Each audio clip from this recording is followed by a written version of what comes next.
I'm delighted to be here, really honoured to chair this session. I had an art teacher in secondary school who told me I couldn't draw a straight line, and therefore ended my love of everything creative there and then, which I have now tried to safely, privately reignite. I think the power of words like that, we forget how much influence they are. So I'm the one upstairs looking at the most simple things going, how did this person think of this? It's so beautiful. I'm looking at Phyllis's work and the other work upstairs, and it's wonderful because some of Early Childhood Ireland's members are up there. So if you haven't had a chance, please go up. We're very proud of the work that they're doing and the work that's happening in our membership organisation all around Ireland. So I was asked to chair this evening, and in case you think I'm really rude, my watch stopped this morning as I was about to get on the train. So my main job really here this evening is to keep things flowing. These are the experts. I'll be introducing them in a minute. And so for that reason I need to have this, because I'm going to give them 1-minute warnings and things like this as politely as possible. To make sure that we can then move to the panel discussion and have enough time for a lot of engagement, because there's lots of expertise in the room and lots of expertise here. So I hope we have a really interesting conversation. I'm sure we will. So that's why I have the phone, in case you think I'm incredibly rude. I'm not. So the first thing I just want to say that I want to introduce Hazel Darwin-Clements, wonderful name, from Starcatchers, and just to really thank Hazel, who has stepped into the breach because her colleague Rona was unable to make it. You're our keynote presentation, and originally we were going to put you on the spot and have Q&A straight afterwards, but I think what we'll do is wait until the panel at the end, and if that's okay? Are you happy with that? I'm really happy to answer questions as well. Okay. Well, look, maybe we'll see how we are timing-wise, and then decide. We've given Hazel about a half hour, so as I said, I'll keep an eye on time. Everyone else just relax, that's my job. And then we'll see where we are. But even if you do take some questions, then you'll be able to stay with us for the panel and answer with us. Great. Okay. Well, I'll hand over to you. Thanks very much. Thank you. Okay. Should I stand? Yes. Whatever you're comfortable. So I'm Hazel, and I'm one of the artists who work with Starcatchers on their Creative Skills programme. And I'm really delighted to be able to talk to you about it. It's a fully inspiring project that's been going for years, and it gives me the opportunity to connect with lots of early years practitioners from across the board, really exciting people. And the one thing that when I was thinking, what do I want to tell you about it, it's the fact that they come in and everybody has in their heart somewhere this innate creativity, these ideas that they can express, and it's just somehow held. And through the training with them, we can explore and play, and it comes out and it spreads, and you hear it comes back to you, these amazing stories of things that have happened when you weren't there anymore, but that you might have sort of planted a seed or set something in motion. So that's my experience of creative skills. So I'm using words written by Heather Armstrong, who is the director of the programme. And filling in for Rona, who's the chief executive. But I am actually one of the artists that work on it. So you can ask me about what it's like on the ground afterwards, because this is just setting the context for it in terms of the policies and so on. But they're lovely words. I shall take them well. Okay. So I have some slides. Did I just press this next bit?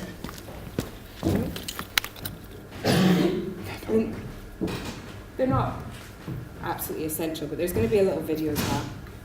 So I'll just start. Here we go.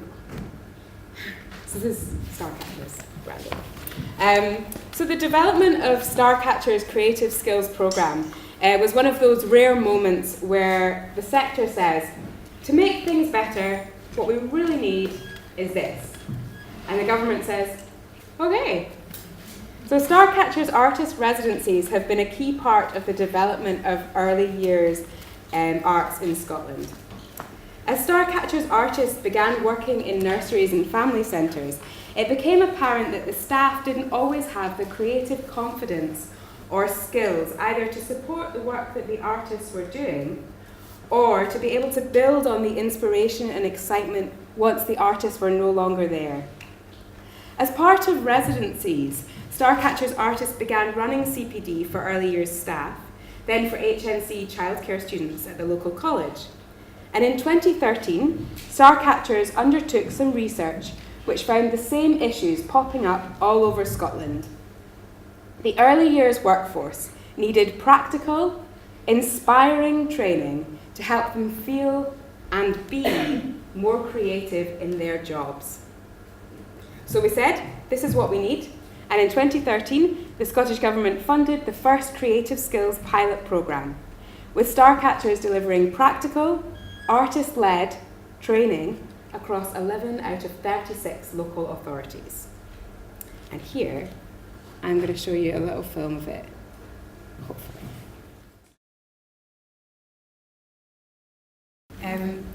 Get back to my slides, maybe. So, in 2013 in Scotland, creativity was king. 2013 saw Scotland publish its first national play strategy, which I could do with that. And this national play strategy focused on Article 31 of the UNCRC, children's right to play, rest, and to engage in arts and cultural activity. The Creative Plan for Scotland was also launched in 2013, which is a multi-agency plan that outlined the importance of creativity throughout life in Scotland, from health and well-being to the economic advantages of having a flexible, creative and innovative workforce. And in the same year, Education Scotland published a curriculum review clearly stating the importance of creativity being used all across our education system, and how the expressive arts could be used to enhance all other curriculum areas, as well as being valued as an area of the curriculum in their own right. Scotland's commitment to UNCRC is echoed in the Scottish Government's flagship policy, Getting It Right for Every Child, or GIRFEC, for those who enjoy a clunky acronym. Scotland enjoys a progressive, inspiring policy landscape that values health and well-being, positive relationships, creativity, and giving children genuine opportunities to be heard. But the other thing we have in Scotland is a gap between policy and practice. While there are many wonderful examples of early years practitioners who channel their own creative energy and enthusiasm for their jobs, many more within the workforce lack creative skills and confidence, keeping creativity in general and the expressive arts in particular on the periphery. So the Creative Skills Programme exists to help practitioners understand how to put those policies into their everyday practice. To date, Starcatchers Creative Skills artists have trained over 1,300 early years practitioners and childcare students. We have developed a bespoke creative skills qualification, and artists have worked hand in hand with practitioners to inspire hundreds of children and their families through creative play days. 94% of our participants have increased understanding of the importance of arts and creativity in early years settings after taking part in the Creative Skills Programme, and 82% report that they have increased their uses of creative approaches within their everyday practice. So an estimated 31,980 children, precisely, have benefited from increased access to the creative arts activities since we started in 2013. Now, as the policy landscape in Scotland changes, Starcatchers Creative Skills Programme has evolved with it. So in 2015, the Scottish Attainment Challenge was launched in a bid to tackle the inequality found in Scotland. So by age 5, our least advantaged children are 13 months behind in cognitive development and 18 months behind in vocabulary compared to their more advantaged peers. And the Scottish Attainment Challenge focuses on literacy, numeracy, and well-being. But with schools now being required to publish yearly numeracy and literacy statistics, you can guess where the emphasis has been. At the same time, the Scottish Government has promised to double their offering of free early learning and childcare within 4 years. So that requires massive restructuring and an estimated 11,000 additional practitioners into the profession. In 2018 in Scotland, attainment is king. Our First Minister and our Education Minister have staked their jobs on getting it right. We still have the same progressive early intervention policies, but they're being coupled with national testing for 5-year-olds. In this new landscape, Starcatchers is a strong voice advocating the importance of the expressive arts and creativity for our youngest citizens. Our artists still share their practice in practical workshops, but we are now a lot more specific about how creative approaches to the expressive arts can improve outcomes for children. We're working more closely with local authorities and their attainment teams to ensure that we can support high-quality staff development during these times of incredible change. We recently worked in partnership with the Care Inspectorate to develop a best practice guide to the expressive arts and creativity in early years. It's called Our Creative Journey, and it will go to every early years setting in Scotland. Our creative skills manager, Heather, is currently right at this very minute, which is why she can't be here, working with the Care Inspectorate to train their inspectors in the new care standards, which specifically mention the arts and creativity for the first time. So crucially, there's one thing that we haven't changed. We keep the skill and passion of our amazing artists at the heart of our training. The art has to come first. The inspiration has to come first. The joy has to come first. If you put the art and creativity first, then the positive outcomes will happen, and they have. In settings across Scotland, early years practitioners have used their newfound skills and confidence to give pre- and non-verbal children a voice. Children with language delay have discovered the joy of self-expression. And 2-year-olds, who would never have sat down in the storytelling corner, have embraced interactive stories and been absorbed with the same flight of fancy for over an hour. Families in crisis have found ways to build attachment through shared exploration of music or creating visual art together, with no pressure of having to produce an end product. And again, parents and practitioners have been amazed as they've seen their children flourish. So those were the policies that I thought were up. That's some of the things. And these are some examples, which I'll let you read. Like we can maybe circulate. Yeah. Just thought I'd get to the last one. I think some of this was in the video as well. Because I was ending by telling you what an early years practitioner in South Lanarkshire said, which is the biggest thing I've learned is that our children are capable of so much more than we realise. And that is what Heather has written, so thank you, Heather. But yeah, I'm really happy to take any questions if there's time now. There is, yeah. Yeah. You did really well. Thank you so much for keeping the time. Does anybody have, as always, I should warn you, as an Irish audience, it takes a while now. The first break, I'm assuming, of course, there are other than Irish people here, but traditionally in an Irish audience, what happens is nobody will, and then when we're leaving, 15 people will have their hand up. So let's not do that, people. Is there anybody who has a question and is brave enough to ask it now, or yay! I'm Canadian, so. Well, there you go. I rest my case. Thank you so much. Go ahead. I'm wondering how long you spend for your professional development with the educators. Like, is it an hour or a week? So there's different. I'm always being asked to do different things for them because they're adapting. They're adapting to work with different local authorities.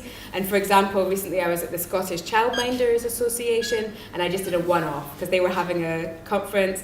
So they came in and we just did 2 hours had loads of fun, and then if they were interested, they could pursue more. But the actual course, and again, different for different local authorities, but often people are coming back for 8 or 10 or 12 sessions, and they're in pairs. So they'll have different artists. So I'll do puppetry or drama or both with them for 2 sessions. So they come to one, they get homework. And then that's a really exciting thing. And then they come back and they tell you the story of how it went, what went wrong, what could have gone better. And then we do another session with them. And then someone else will come in and do music for 2 weeks. Someone else will do dance for 2 weeks. And then they'll have 2 weeks with Heather talking about these ideas of how that then fulfills their aims, how they can match it. If they're struggling to be like, well, I just don't know how I can adapt or use these exercises. Because I think that's another thing that's quite exciting about it, is it's not giving them a crib sheet of like, right, this is what to go back and do, these are the songs that you could sing, these are the activities. It's a more of a way of working, which is quite interesting, although you do get a more of a, this is the confidence, this is the, attitude you could have. Anybody else? So you said at the very beginning that you did, that you noticed that it was needed, that it was necessary to bring the CPD into place. Yeah. And that there was a lot of research done, or was it Starcatchers themselves that did the research, the Department of Education? Starcatchers commissioned a piece of research, to justify the need for this. But the initial thing was, I was one of the artists that were having residencies. I had a residency in a theatre, first of all, and then had a residency in a nursery. And it was us feeding back that this is really great, but we're leaving suggestions and we're leaving ideas, and then we leave, and then they could do something else. Yeah, so it came from that instinct. Okay. Yeah.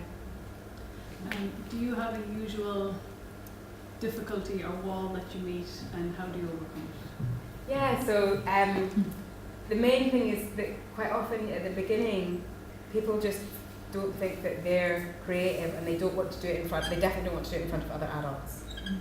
And you say, okay, well that's great, but are you ever alone with children? And sometimes childminders or foster carers might be, but it's handy if you can just do it in front of anybody, and if it's something that you don't feel embarrassed about and you don't want to, and I think, that just feeling of, I don't want to be silly in front of other grown-ups, or I'd do it if it was just me and the kids, and I think that's one thing that is the conversation that I often have. How do you overcome that? So, practically, okay, well, let's try being a little bit silly first of all, and then a little bit more silly, and then, that kind of warm up into it, and then constantly contextualizing and reaffirming that actually this is something to be celebrated. This is actually a really important part of your job, being silly and being creative, and this is fine. And also, what would be really amazing, what would make you really good at your job is if you could enjoy that, rather than it being absolutely I always say to people, I never want you to go back into your setting and feel like you're being forced to do something. Yes, push yourself out your comfort zone if you're up for doing that. But it always has to be you're enjoying yourself. And because otherwise that'll make it even worse. Don't want to go back in, And it's a really delicate conversation, and it's something that's from right inside people's hearts, that something's happened at some point in their life and they've decided to lock that in, and so it's kind of heavy stuff sometimes when you're working with people. Yeah. Can I ask you, who pays for the CPD? You can ask me about it, I'm not sure. So the Scottish government funded the Creative Skills Programme. So all the participants are coming for free, but I know that they also have partnership funding from different local authorities, so that people have that. And there's a bit of if you don't come, then you might have to pay something for it because you're wasting a place. But people come. Yeah. Anybody else got a question? I have a quick question. Do you have a follow-on course What happens when you open that door and everybody So, goes, wow, I that know. was brilliant, now what? There's this closed Facebook group, and people are on that, like, in a sort of, we're still part of the community, and there's a few people that are really active in it and always posting different things and commenting on it. And I think that the idea is to develop further that, like, online network, and maybe there could be events. And then they had a few conferences, like a symposium and different events. I think almost like every year they're hoping to have at least something that people came from across the country and they all came together. And these were the ones who'd really got a lot out of it, the ones who were very keen because they had to travel to it. And those were really exciting, and you'd have more workshops, advanced workshops, and then all the artists were like, oh, I have to think of more stuff because everyone's done. But that was good. That was that's sort of the advanced, but it's not a formal. Wouldn't that be nice? And the other thing that happens is that you get artists wanting to sneak onto the course. So there's like, maybe there's another course that's just for artists, or maybe people who are more like dance teachers or music teachers. They run workshops on the weekend, things like that. So people who already feel that they are artists and creative, but they want to also get some of these creative skills. Okay then, that's it for now. Thank you so much.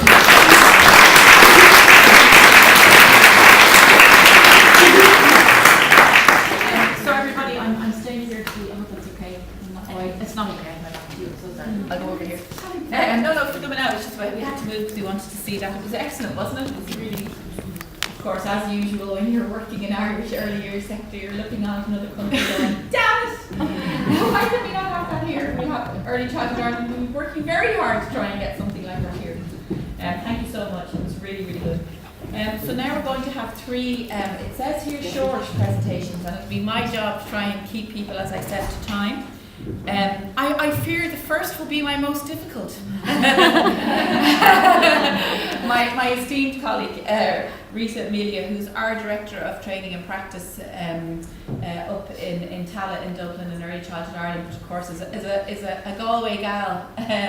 So take it away, Rita, and I will give you a 2-minute warning. Please. Okay. Well, thanks very much, and thank you very much, Aisling, for having us here. It's a wonderful, I think, opportunity for the sector to come together and to celebrate arts and creativity in the early years. For me, it's wonderful to be in the Mick Lally Theatre in Drood, another box ticked. It's fantastic. So I suppose maybe to talk to you a bit about arts and creativity and the Irish context. And many of you that are here from Ireland are aware that there's a lot of stuff happening in early childhood settings every single day. But actually I don't think we give enough visibility to the wonderful things that are happening. So I'll be flying through some of the things that I've picked out. I think you've been upstairs to see the exhibition upstairs, and they're just wonderful. 3 wonderful people that just brought the real life situation into the theatre this evening. So if you didn't get a chance to see it, go up afterwards. So I suppose I'm very inspired by Loris Malaguzzi, and Loris Malaguzzi says, your image of the child is where teaching begins. And if we see the child as being rich in potential, strong, powerful, and most of all connected to adults and to other children. Aldo Fortunati talks about the curious child. And the child is curious from birth. And we know that. There's little Aidan Francesco is up here, and I know the day he was born, how curious he was and the way he looked up at Melissa and looked around him trying to find his space and understand and looking for meaning. And that's what children do all of the time. They're just so curious. And I suppose the image that we have of the child impacts implicitly on the way that we work with children. If we see children as curious and being competent and confident, we create environments and spaces for them to grow and develop in that way. The opposite to that is if we see the child as needy, and that's when we give things to the child rather than letting them explore and to think and their own emerging ideas to take place. Ashton talks to us about children as being active learners. And I suppose, and if you see this picture here, this little boy here, a 3-year-old, hammering away with his nails, they love the doing, and any of you that are working in early childhood settings know that. So I suppose really I would say to you that children have 100 languages. 100 languages for thinking, 100 ways of thinking, 100 ways of being, 100 ways of marvelling, 100 ways of listening. But you know, it's like in the 100 languages of children, what Aldo Fortunati tells us. He talks to us about the role of the adult. And the role of the adult is not to tell the child to do without hands, or to think without head, or to marvel only at Christmas or at Easter. Our role is to support children's basic psychological needs for autonomy, competence and relatedness. And I believe that we do that every single day in our settings through play and supporting, exploring and thinking. Play is a source of shared pleasure and creativity.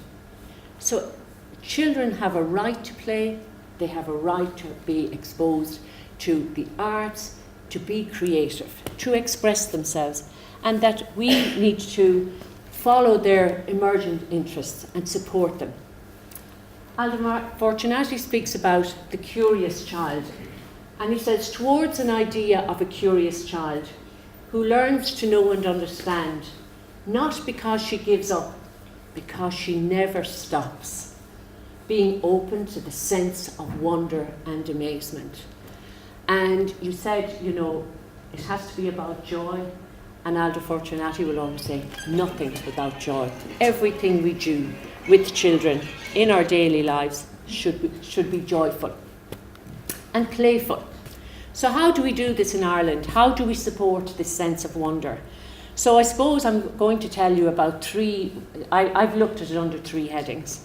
So I suppose supporting early childhood educators, the trainers, in their training, collaborating with artists across different disciplines in early childhood settings, and then for me, the one that's closest to my heart is giving visibility to the wonderful things that are happening in early childhood settings through pedagogical documentation, such as learning stories, which we do in Early Childhood Ireland, if you look at the website, and innovative practice. So these are just some pictures of some of the students from CIT in Cork that are undertaking an early childhood degree programme. So the Evelyn Egan-Reaney is their educator, and these are some photos she sent on to me. So these are the students working with children while they're on their placement, creating environments for children to explore and to think, and scaffolding and supporting their thinking process and meaning-making processes. Different textures, and I think this one is so important that the educators are on the learning journey as well, that it's not about teaching, it's a reciprocal relationship, and we see the children as being researchers of their own lives together with the adult. So then the next strand that I want to tell you about is a number of projects that Early Childhood Ireland would have been involved in over the last number of years. So the Lullaby project, being present with one another, and that was in 2014 with Kids Own. So making deep connections with babies and early childhood educators, basking in sounds and sensory changes. And this is where artists went into 3 early childhood settings and worked with the babies and the toddlers and the educators in those settings. And these are just a few of the pictures from that, the sensory experiences that children had, and you know, working with their 100 languages or supporting their 100 languages in their daily experiences. The next project that we did was with Kids Own again. It was in 2012, and this one is Being and Belonging project. And this was a project, it was a cross-national project, a cross-border project between early years in Northern Ireland, Early Childhood Ireland and Kids Zone. And this was a project that was with parent and toddler groups to support parents to support parents and children to develop a culture that values the transformative powers of art. And there was a big emphasis here on identity and belonging in this project. So these are just some photos from that project. Now this is another project which was conducted last year with Recreate, and I think Deirdre's here somewhere in the audience. So this project is the sensory project, so exploring open-ended upcycled materials from Recreate to engage children's senses through their play. And the pictures here you'll see are the balancing and the bubble wrap, and I know Velida had the bubble wrap upstairs. I know myself that when I see bubble wrap, I just want to press it. And I've seen some lovely stuff where people paint and all of that. The smelling, the sound, and I just thought this was a great quote. Don't cover the end with your hand, it won't work. This little fella says, you know, listening, do we hear what they tell us? They're smart. And then a little girl, Amber, age 2, this is amazing.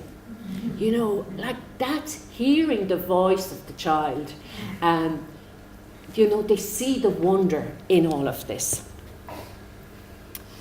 This was another project that we did called Tiny Voices and early years music, and that was in 2014 with Early Childhood Ireland, Common Ground, and Thomas Johnson. I know Thomas is part of this weekend in Ceol Connected.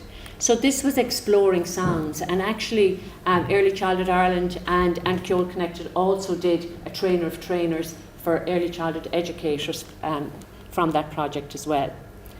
But this is what my passion is.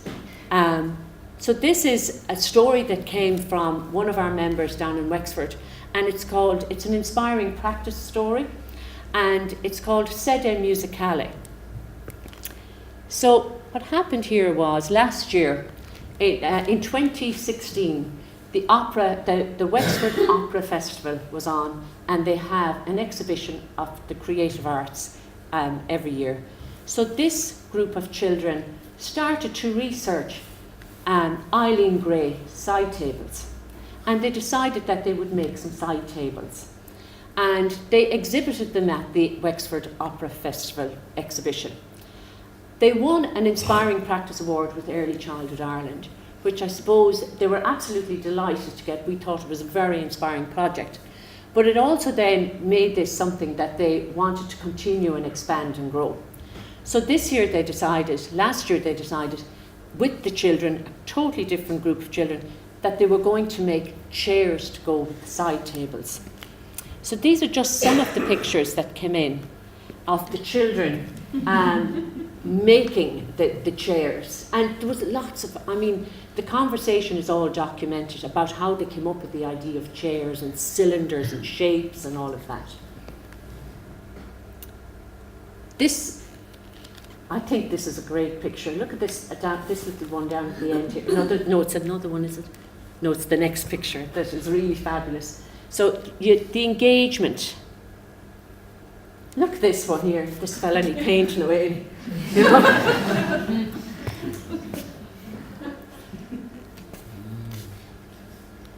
You know, the joy and the fun and the engagement. And so these are some of the finalised chairs. But you know, it's wonderful, they now had 36 chairs. What were they going to do with them? So what's really amazing about this is their engagement with community. So the community, they went out to the community, the Chamber of Commerce all got together and they decided, we'd like you to exhibit these chairs in the local shops. So this is just amazing. And it wasn't just shoe shops. This is another one. This is the O'Brien's. Now look at these children here, and they're looking at their own chairs. And in the picture, the top picture, there's pictures of them doing the artwork, right? So in O'Brien's, they won the best shopfront exhibition in the Wexford Opera House opera exhibition. And as a result of that, they actually were invited to the Opera House to receive their award. And that's another piece. But just to give you an idea of, so these chairs were exhibited everywhere. So they brought the children, gave visibility to the competence and the confidence of these children in the community. I think sometimes in Ireland we send the children into the creche, they're there, close the door, we'll come back and we collect them in the evening. But actually we should be embracing the whole community feel, and they should be everywhere, they should be seen everywhere. Look at this, there's I see their umbrellas, and and I've loads of pictures. I had to decide which ones. All right, 5, 2. Okay, right. Anyway, they got on to Nationwide, and they were interviewed on national television for their programme. So the other thing I wanted to tell you about is another way that Early Childhood Ireland try to give visibility to the competence and the curiosity of children, and this is through our Children's Book Club. You can go on the website and you'll see it every month. There's a book on the website written by children. I might share it with you at the end if we have a chance. So the children write a book and we publish it on the website. You can download it and you can share it with the children in your setting, or you can actually send in a story. So, nothing without joy. I hope I've given you a taste of some of the things that are happening in early childhood settings in Ireland.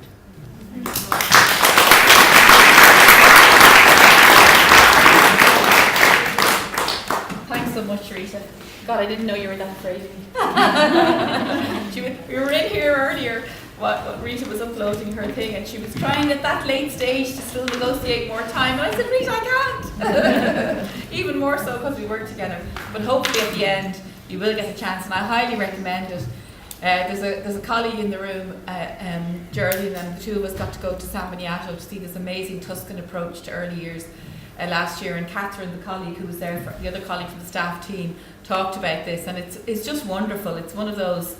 I'm the policy person in the organisation, and when I say to other policy people in other organisations, I talk about this, they go, "Oh my God, your job is so fluffy and everything." I mean, yes, it is. It's wonderful. It's a wonderful organisation, that gets to do this. You were under time. You were under time, Rita. Sorry about that. So no, it is wonderful to have the vastness, and I do recommend. Looking at them on the website, it's just absolutely fantastic. It's a brilliant initiative. So next up we have, and I sincerely hope that I pronounce this correctly, Roberto Frabetti. Frabetti. I knew when we were in San Miniato, the guy in the hotel corrected me all the time. I thought I was saying all these little phrases in brilliant Italian, and it turns out I was absolutely rubbish. So Roberto is joining us to talk about work in earlier settings in Bologna. Have I said that correctly at least? Okay, you're very welcome. Thank you so much. Thank you. I talk in Italian. Okay? I'll be able to understand every word. Okay. It's just a short story, because really the story is very long. It's a story that started in '86. Now are 32 years, and it's a story that started in the context of the theater. I am not in education, a professional of education. I work in theater, and I like theater, and but also I like education. And we started this experience like with a strange meeting with the two words. And I think that it's very important to present you the context of my town. Bologna is in Emilia-Romagna, in the middle north of Italy. Is a rich region, and we have, I think, a long tradition of public service, educational service for the early years. Not only for the 3-6, but also for the 0-36 months. in Bologna. Bologna is not a big town. Bologna is 350,000 inhabitants. It's not a big town, but we have more than 50 educational service for children under 56 months that are public service, not our private service, and also the aim and the goal are to create an educative situation. And I think that's very important. It's not only carer, but is to create a cultural and contest, a place where it's possible to educate and work with the children of this age. And from this mixing, I think that born this project that have at the beginning one main goal that was to indicate if the children of this age, the children under 56, when are in the community, not with the families, not with the parents, but in the communities with the colleagues of the same age, are really interested to be spectators in a performing arts situation. They like to be spectators. They like to stay in front, an artist or a group of artists, and look at the show, and with the gaze, with the sense, with feel, to feel their perception and stay in the situation for a long, long time. I think that was the first question, and we asked this, is possible? And we started very, very step by step, and at the beginning the show was 12 minutes, so quiet, so relaxed and so. And then the research continues, and it was a research made together with the municipality of Bologna, with the pedagogue and the educators and the teachers of the municipality. And we arrive step by step to create a show longer and longer. Now the show are 40 minutes. And we have children under 1 year, under 2 years, under 3 years that look the show for a long, long time. Sometimes someone likes, someone no, because they are spectators, and then like some form of arts, and some then don't like other things. And but it's a fantastic, fantastic training for an actor, for an artist, because they teach you a lot. They give you what is the sense of the silence. What is the silence of the children of this age is fantastic. It's a really silence. If the show is good, if the interaction is good, they stay for 40 minutes completely in silence. And you can dance, you can act, you can use your body, and you can also talk. I am a storyteller.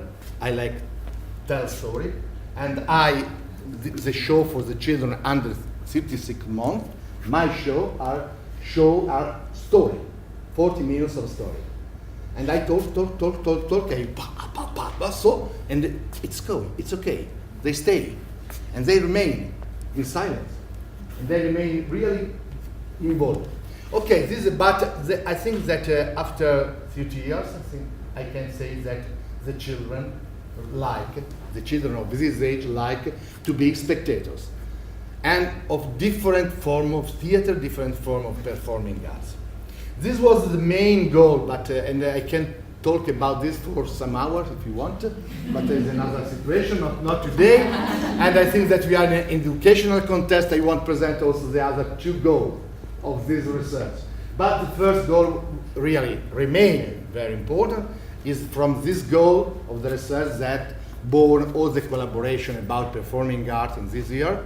And now we are here to celebrate performing arts for very young. And this project, the whole European project, born from this goal. And a lot of colleagues was really give us the possibility to meet and to work and to interact with a lot of colleagues. Okay, but the first was the child as a spectator. Is the first goal. The second is the child is also find pleasure to use the body or not. To use the body like an expressive body. Please, I want to underline this difference. A lot of time when we work with the children about arts, we work about visual art. This research is about body art, about performing art. And the body is all the parts of us. The body are the movement, but the body are the gaze and the watch. The body are also the sound and the words. And we work about this. And the idea is that the child like to use their body to express themselves. I think that we have to cross a lot of borders because we don't know nothing about them. We know just so few because what they are thinking, what they are perceiving, what is really they feel. I think that we have to discover and work, and that it's a pleasure to listen all this research because I'd had that element. But the second part was the children like to do this. And to activate this, we work also a lot with people that work in the educational service, with the educators and teachers, because I think that is important. No, it's not important, it's more. You can't work with the children of this age if you don't work like in an alliance, in complicity total with the educators, with the people that know a lot about these children, that are able to feel if they are in a good situation, or if they want change the approach and what happened. And for this is a second goal. The children of this age can move their body in an expressive way, voluntary or like research. And this, I think so. I think that I receive a lot of feedback. And but the time is finished. And but this is possible if you have a good training with the teacher. And so we made a lot of training with the teacher, and together with them we work a lot with the children. And at the beginning we use a method that we continue to use with the children, the very young, the under one. That is to represent a situation, and not like a mirror, but I give you an impulse, a physical impulse of body theater, and you give me back your impulse. And so it's possible that a child of 18 months uses this movement of the waist, because mirror, and is really amazing the story about this. My waist is able to create something, to discover that our body is a fantastic expressive machine. And we have so many parts, no? The finger, body, and the legs, and everything. So to give it them that, please, your body is not only a mechanic body. Your body is a continuous, an instrument to express yourself and to express your totally sensitivity in your concept. And I want to just tell this because the problem is that the children of this age are able to create a level of symbolism really high. Just an experience a lot of years ago, about 10 years ago, and there was a group of children of 3 years old. We are in spring, and we are working with them about theater, 3 times, not more. The problem is always to have the possibility. This is the 3rd meeting, and my colleague that leads the workshop, Antonella, that is there, ask her, now please sit down, and we talk about the sea. The age is from 30 to 36. And please, Filippo, ask a child, is one of the older, is a fantastic verbal level, and ask Filippo, please, can you tell something us about the sea? And he answered, yes, why not? 36 months. And we arrive and we are all sit down, and he put down, perfect position. All the colleagues looked, because they like to be spectators. And this child starts, we put the music, and it starts so. This is a starting point, it's a theater, it's here. And then it's about 40 seconds all the movement, but he starts to do this. And then go down, and start so, and this, and this, and this, and so. 40 seconds, 1 minute. Finish. It's finished. all the colleague look, and the teacher cry for the motion, and we are so surprised because we are really surprised, and we make a thing that we have not to do, that to ask what is this. No? What is this? Normally it's not important. Important is to express not the content, but in this case we want to know. And we ask him, what is this? And he asked, and he answered, it was a shark that swim in its cave. It's at 36 months. So there is a double level of symbolism. I represent the shark, and I represent the shark with my body, and I decide all the dramaturgy of the movement. And then the other. This is a fantastic example, is an exception perhaps, but fantastic. I have 3 minutes to show you a video. You do. I want to show you a video. Is 4 minutes. Who leads the workshop are 3 teachers that was part of a training with us. Was a part of the training with us. We are not in Bologna. We are in Trieste. But we work for a lot of years with them. And they present is a workshop for children under 12 months. They are not working girls and boys. This is one. And I explain, please.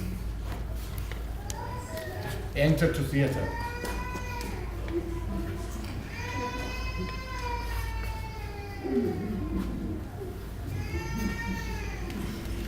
Is the second appointment of the workshop.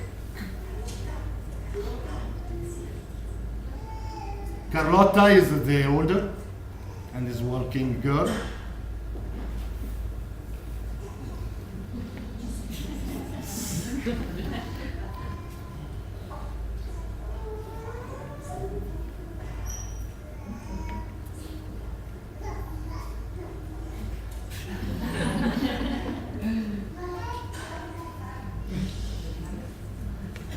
And for this age is more about the pleasure to listen, to the pleasure to watch. Okay, I like this moment because there is one that is hidden behind on the corner. And the opportunity is to have this mirror because we can see the 2 teachers in front of the children that start with a short performance. It's the story of a tree. And they are alone and feel.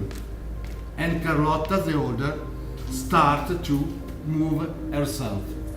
The movement is the same of the teacher. And please look at the arm of Carlotta, 30 seconds.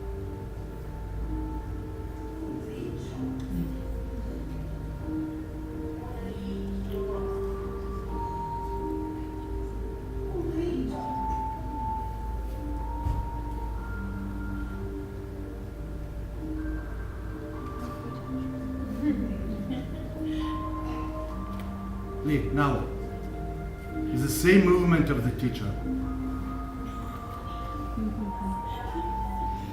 This.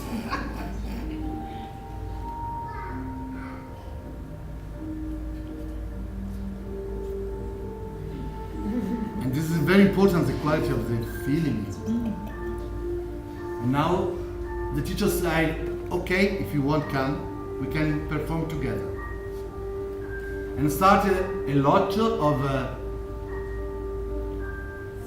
interaction between one teacher and one child, and the other look and care of the group. They can arrive or not.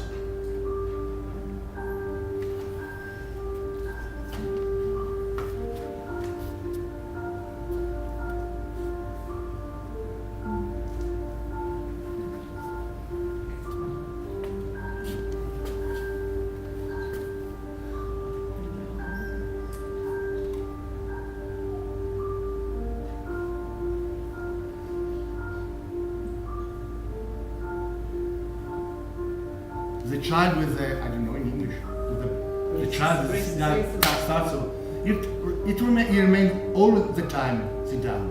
But he's so involved. It's the whole sensation, like this.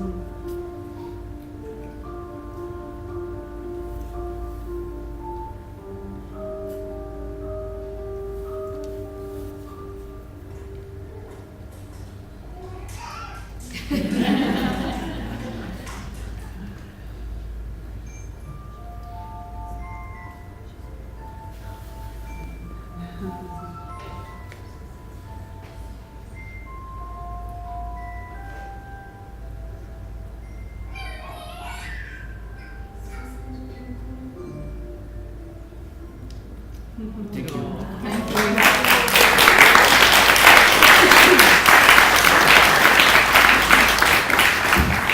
Thank you so much, Roberto.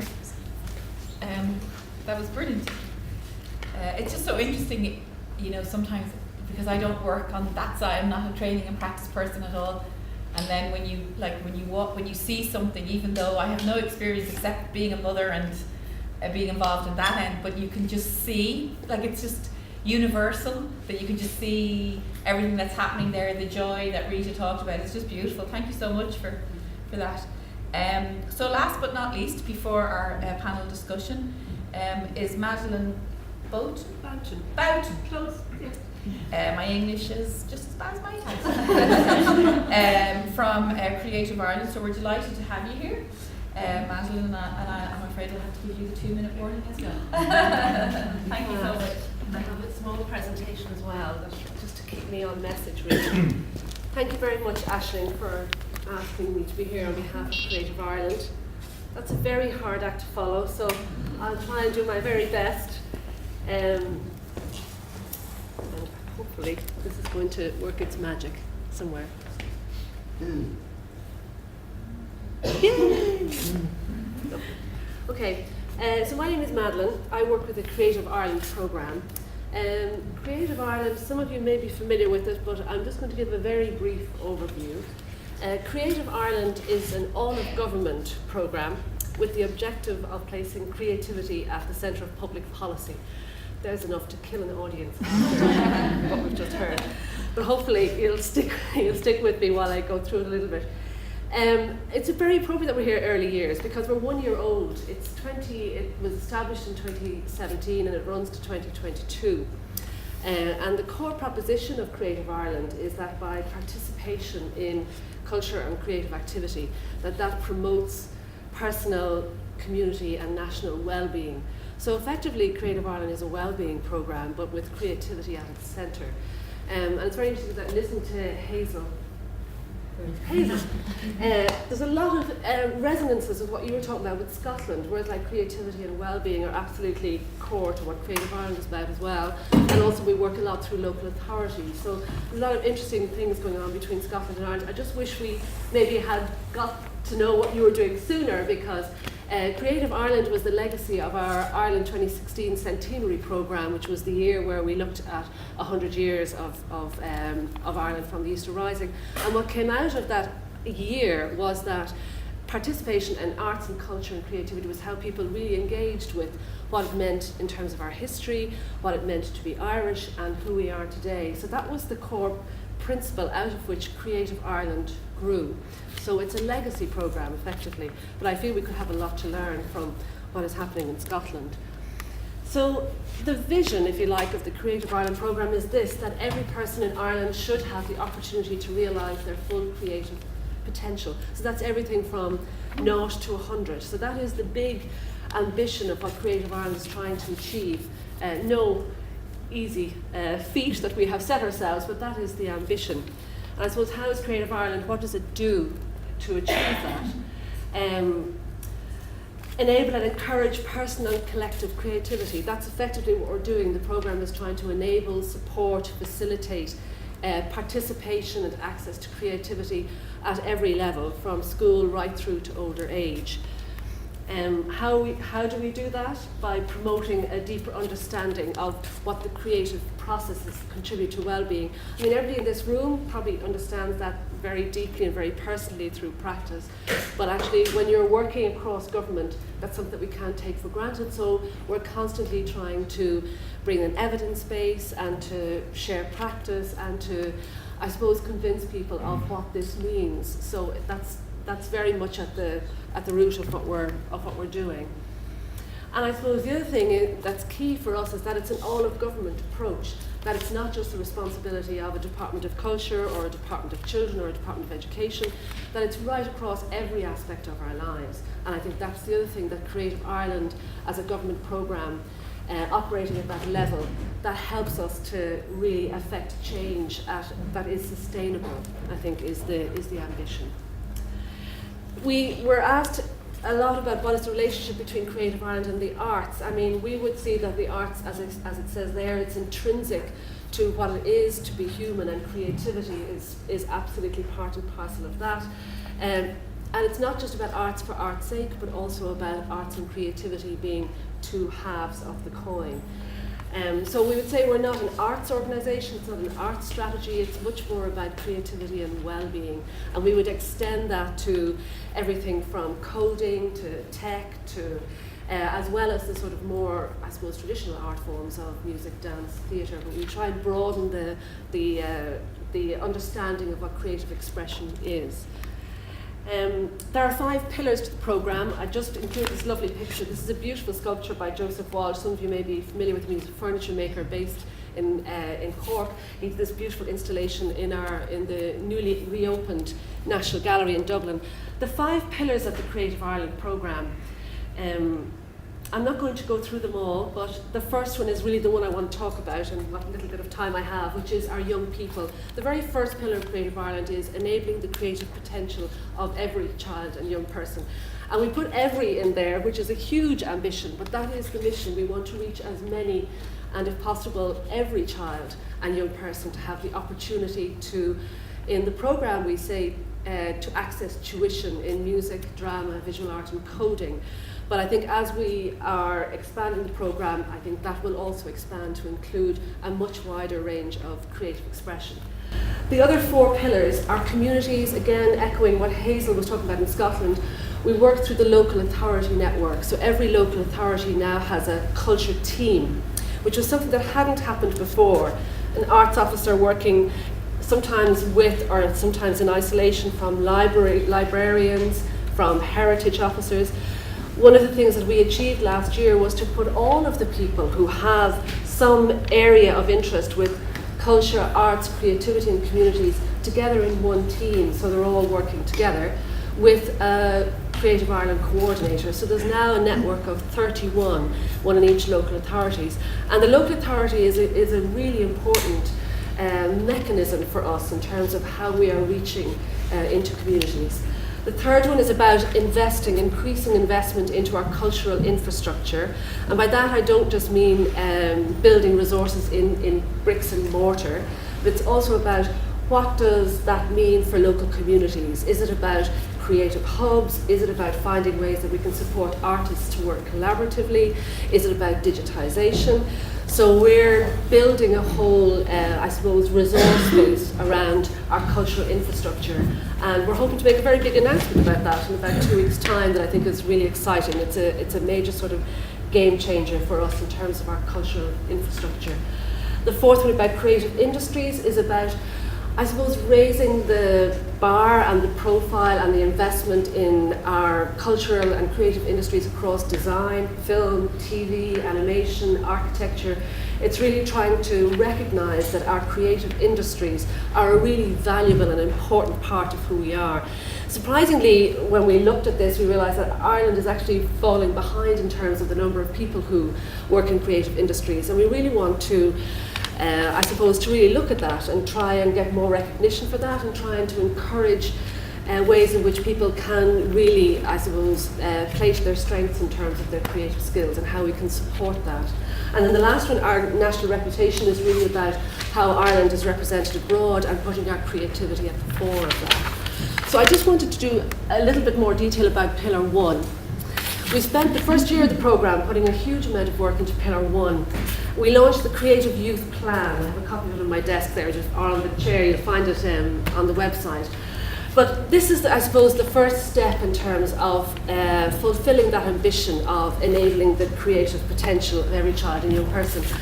I included this picture because this was at the launch, and normally I would love to have pictures of young people and children, but for us this was really significant. We had 4 of our main ministers, our Taoiseach and 3 ministers there, and Catherine Sapone, Minister Sapone was supposed to be there as well. And for us that was really significant because it said that actually it's our Minister for Education, it's our Minister for Public Finance, it's our Taoiseach, it's our Minister of Culture, and our Minister for Children, all on the same page saying this is important, we are behind this. And putting, to a certain degree, the money where the mouth is, because we put a 2.5 million investment into bringing our Creative Youth Plan to life this year. So the plan has 4 strategies. We work across formal and non-formal.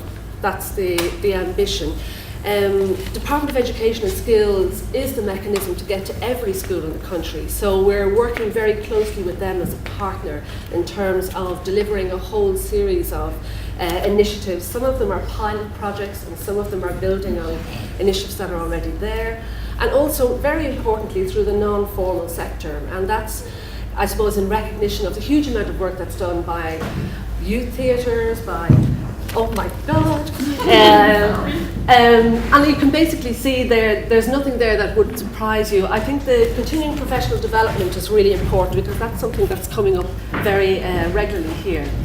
We have 18 actions, so how do we measure our plans? So we set ourselves, we had 10 actions in 2017, 18 actions this year.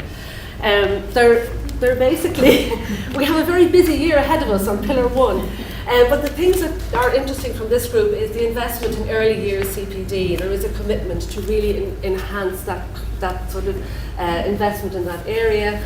And also the Creative Schools initiative that we're working with the Arts Council, which will be launched next week, which is an opportunity for 150 schools to really engage in, I suppose, in developing bespoke creative programs for their children and young people.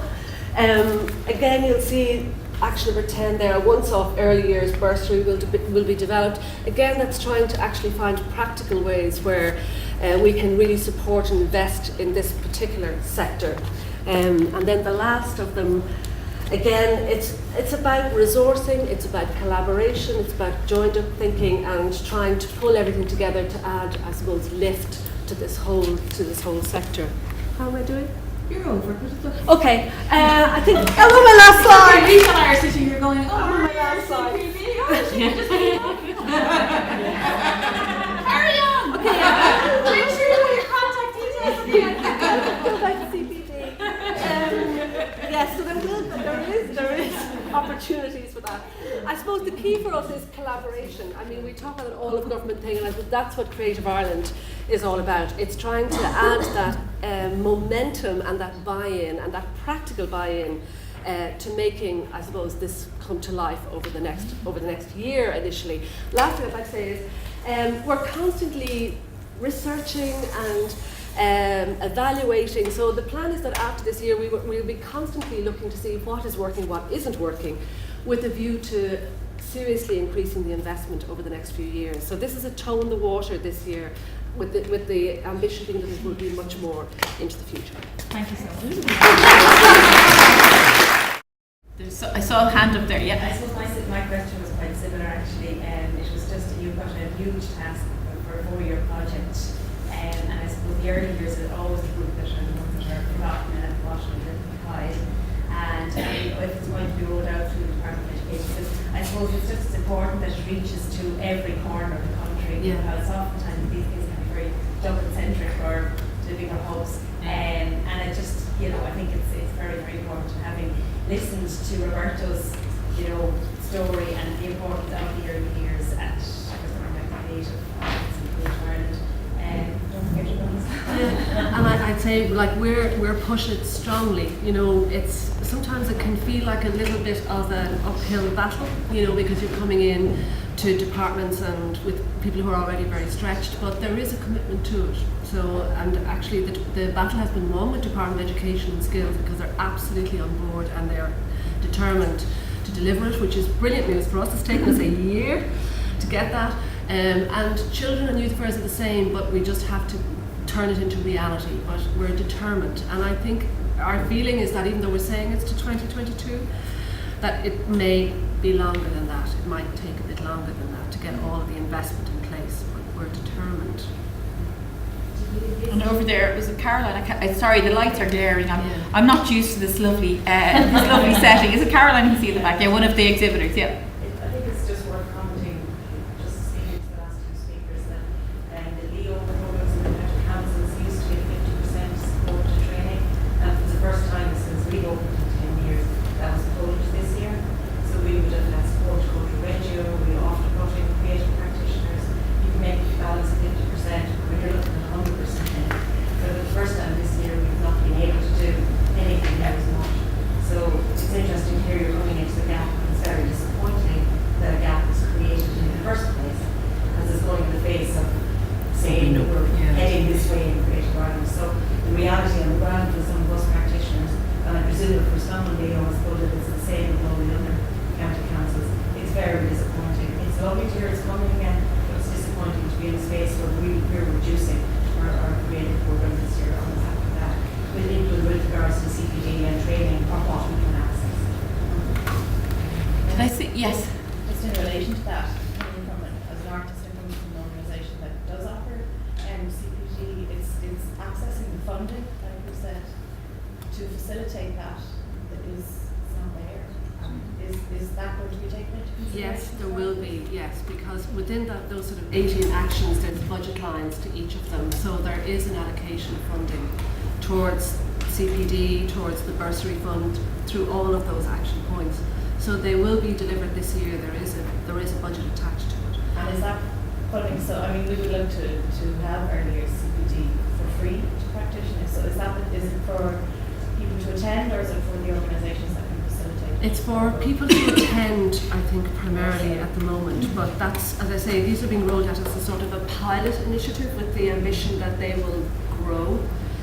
We didn't get as much funding as we liked this year to be able to sort of deliver it on the scale that we would have liked. But the commitment is there to do that in 2019. So I think they'll roll out as much as they can this year with the view to building on that. And will that come through the local authorities? It'll be managed by the Department of Children and Youth Affairs if it's early years. But I'm not sure that it'll be run through the local authorities. They might go through education centres, the 21 education centres. They might go through that route. You're not sure yet. Not sure yet. There's somebody. Sorry, Yeah. is it going to continue as sort of the AP service training, or is it more to a lot of the CPG for early years we're expected to do in overtime? At the end of whatever, like DES or what's in service days, where teachers get paid to go and do their CPD, and it falls at a cost to us, to be honest. Like, do you envisage it as being an in-service? Yes, is the answer to that, yes. It is envisaged that it's in-service CPD, yeah. That's good. Did you want to? Yeah, I just hope as well that there is, I was speaking with Rita about this earlier, I work a lot in networking artists and creating events, and Space Invaders in Fingal was one of the nominated Creative Ireland events for early years on their programme this year. And that there's a huge amount of artists with a lot of years of experience providing CPD, but there's nothing formal joining them together. So Deirdre and I work together, there's lots of people here who are connected. And I would hope that that's being researched, because a lot of that training that we brought back came from Roberto's small size project, came from encounters through Baboró in Ireland, with amazing early years experiences, and it would be a pity to start reinventing the wheel and spending a lot of time, investment and money if there is a policy that's going to be rolled out. There is some experience in early childhood Ireland of who the people are that have been working in this area, and to try to give the early years educators access to that body of, I mean, it would be interesting just to put all those workshops that have been done since 2008 in Ireland, since your first conference here in Galway, to find out who is actually working on the ground in this. I have a bursary, it's another point as well, from the Arts Council at the moment to pay me to deliver CPD workshops for free. And we tried to, it hasn't happened yet, but it's going to be in 2 weeks' time, find centres outside Dublin which will benefit from research that I'm doing. So it's exactly what they say, working together to try to develop something together. But what's I think interesting is that I, as an artist, I'm paid by the Arts Council, who is supporting people to come and do that training is, now you mentioned it, probably people on their own time, unfortunately. But if it's going to be in-house, then is there a chance that Creative Ireland is also looking at the possibility of the Arts Council being a partner, because then artists can be paid a salary to deliver something, and to partner And I'm with really sorry, children. but they were the other partner that I should have mentioned, because they are working, they're part of the Creative Schools programme, is their initiative really with the Department of Education. But they are also working very closely with us and Children and Youth Affairs as well, from the point of view of the artists. And I suppose, can I just say, because we've been speaking about that I think there needs to be a national strategy for creativity and the arts in early years, specifically for the early years, and to make a commitment at policy level. You know? Because I think that will deliver the change that is needed. That's exactly what I was going to ask you, creative youth document that you had over there. I'm sitting on that. So when you say youth, can you define youth? So a lot of those kind of documents that we come across, like I work in the early years, I have an early years setting about 44 preschool kids, and at the moment I'm doing my degree, and as part of my dissertation, my research assignment, I'm basing it on how creativity and the arts enhance holistic development in the early years. And I'm looking for documents like this. And when I go to them, a lot of people define youth as school-age children and kind of youth clubs around. We're working with children before that. We're working with the much more fundamental years. And I mean, if we don't get them at that age to engage like Roberto does with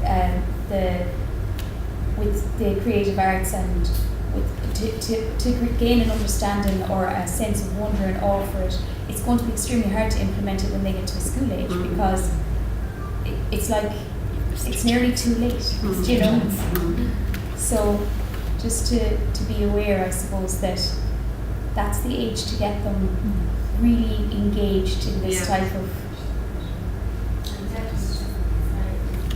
resources. It's just huge. The lack of funding, the lack of investment. Like I've been doing courses every year for the last 16 years.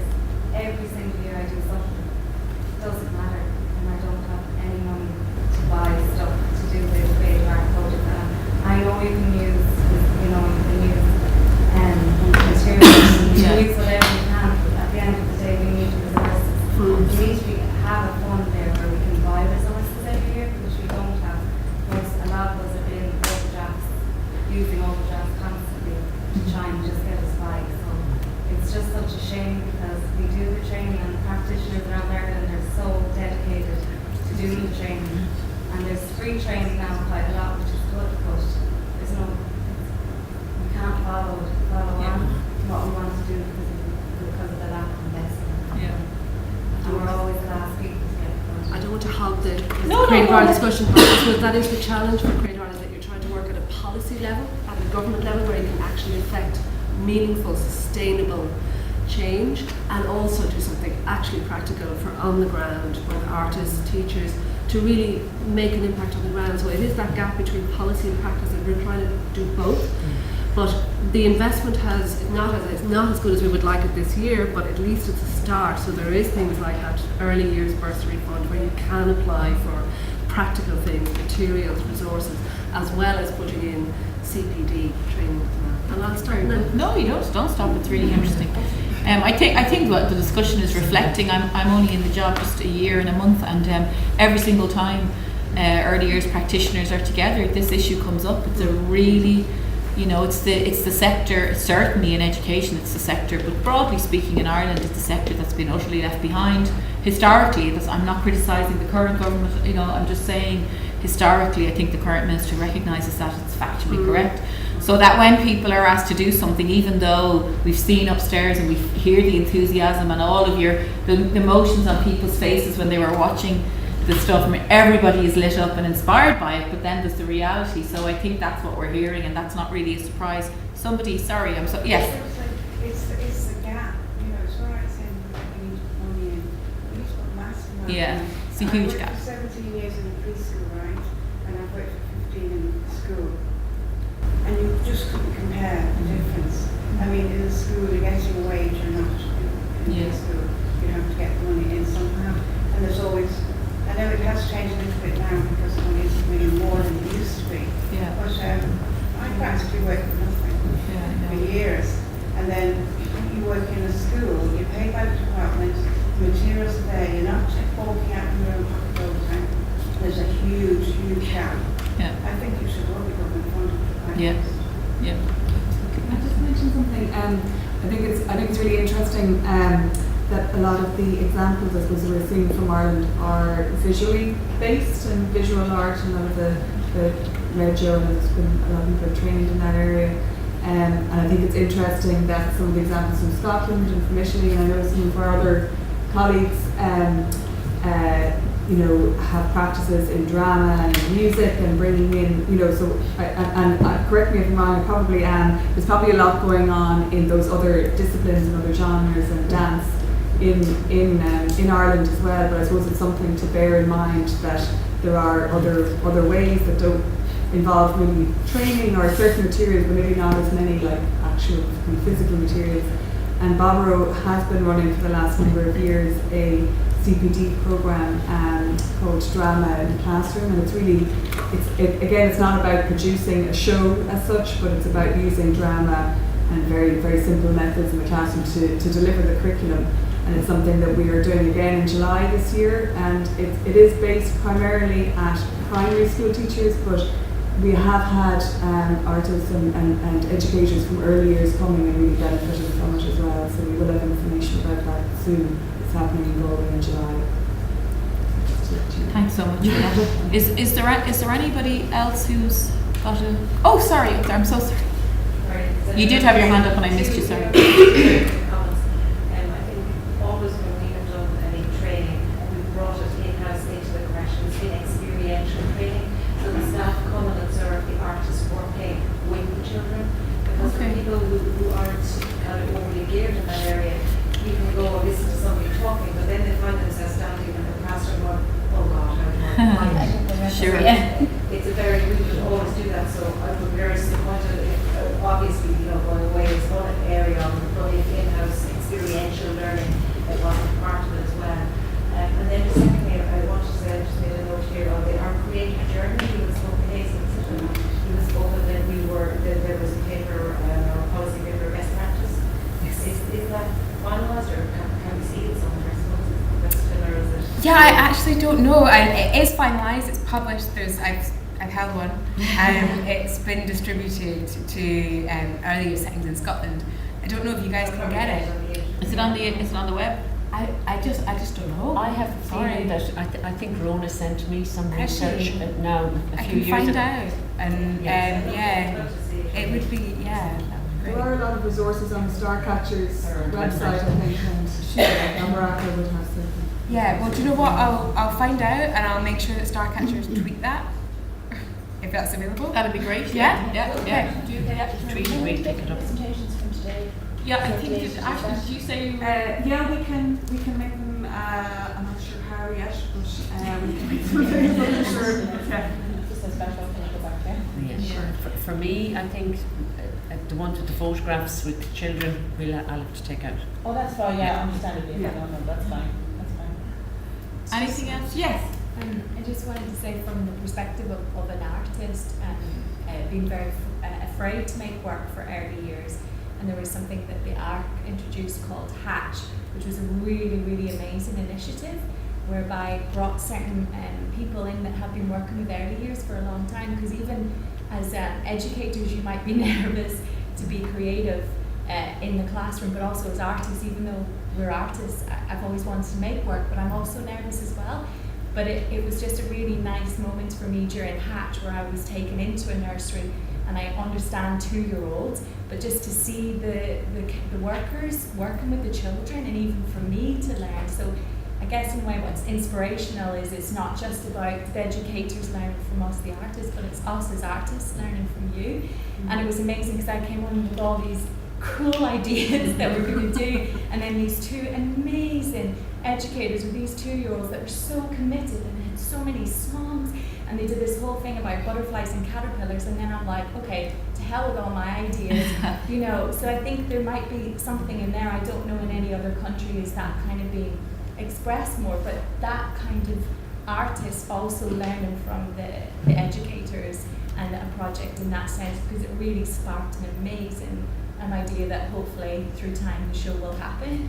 And I promise those educators that we will take it back to their nursery. So, you know, from an artist, we can learn a lot from the educators. Well, that's wonderful to hear, isn't it? Roberto, did you want to say anything about that? If you have experience of,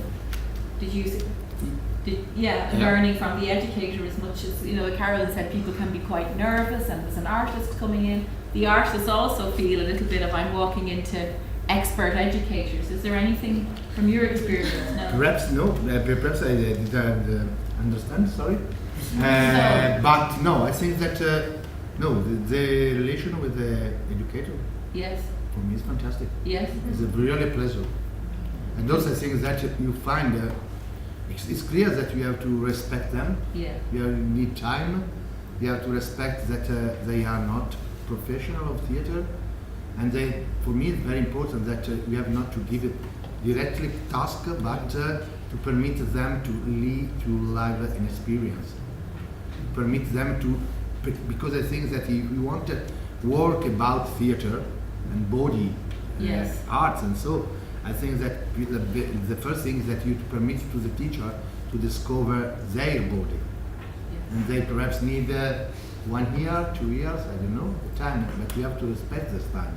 They can't become educator of theater if they don't care a pet for themselves. Okay. So, can I just say, the Lullaby project that I just showed there, that when they went into different settings, it was really, they took the lead in the settings themselves. So, you know, some of them, it was movement and you know, opening and closing, and then others was more of the creative, and others was sound. So it kind of, it followed the lead. They didn't go in with preconceived ideas. Mm-hmm. They just, you know, took the lead from where the children were at. So in each of the different settings, they had very different kind of experiences, depending on the children and depending on the people who went in. So it's really, it is about taking the time. And yourself, last but not least. Something additional to say on what the lady there said. We had the chance to work in a Christian, we're Belgian artists. Okay, you're very welcome. In a daycare center in Bologna last year, and it was really striking for us to see how confident the educators were. And it's much more confident than the average educator in Belgium, in Flemish daycare. And we took it with us to also work with the educators in Belgium to make them more confident, as Hazel also said, to make the children more confident to express themselves, and also the educators. All right. Can I yes. just about the problem of the time? Yes. I think that also to give time to the teacher to care their parts is important also, because I think that when you have the relationship with the children, also you have to care the time, because also for the children it's not so easy to use the body. It's not so, it's natural, but they have also to win all the difficulties. And I think that's very because the children are timid, the children are closed, and I think that we have to respect the time of the children. And for this, I think that it is very important that for a teacher to learn to respect herself, also to respect more the children. So it's clear. No? Yes, very clear. and a great note to end this on. Thank you. The perfect note. Thanks everybody, and for your respectful and inspiring participation and making my job very easy. The four colleagues in particular, but all of you as well. I'm going to hand over to Rita, who's going to wrap up. I don't know, you have 4 minutes. 4 minutes. Yeah. Okay. You can't do just as a jelly king. Go on, try. I will. 2 minutes, so really. I just 2 minutes. Oh, what? 2 minutes, really. Okay, I just want to say thank you everybody for coming. You know, a lot of people here have come from settings, have worked a full day's work before they got here. So thank you so much for coming, and thanks Barbara for having us. It's the beginning of a wonderful friendship and a wonderful conversation for everybody that's here, I would hope. So I'd like to leave or end this by leaving with the voice of the child. So this is called The Jelly King. It's a story made up and illustrated by the children of Beverton Preschool with a little help from Jane, and it introduced the children here, but you'll get to know them. The Jelly King lived in Jellyland, in a jelly castle with the Jelly Queen and the Jelly Princess. There were loads of jelly people, jelly children, and even jelly soldiers. One night the king was going to bed. He laughed and made jokes. The king jumped up behind the cook and shouted, "Roar, boo!" The poor cook wobbled and dropped her jelly tea all over the floor. She told the king off and said she would not bring him any jelly tea that night as he was so naughty. And I'm in the middle of storytellers here. When the Jelly King fell asleep, the children sneaked in and ate a big bite of his jelly belly. They had to hold their hands over their mouths to stop laughing out loud. When the Jelly King woke up in the morning, he shouted, "Who ate my jelly belly?" says Molly. The Jelly King asked the fairies to cast a spell and put all the jelly children asleep. That's what Jane said. And Jane said, the Jelly King checked that all of the children were asleep, and then after taking the deepest breath, he let out the loudest roar, boo, you've ever heard. The children woke with such a fright that they did jelly poos in their jelly shoes, says Oisin. The Jelly King was laughing and laughing and went into the kitchen to get some jelly tea. The Jelly King was laughing so much he wobbled his jelly tea all over himself. The end.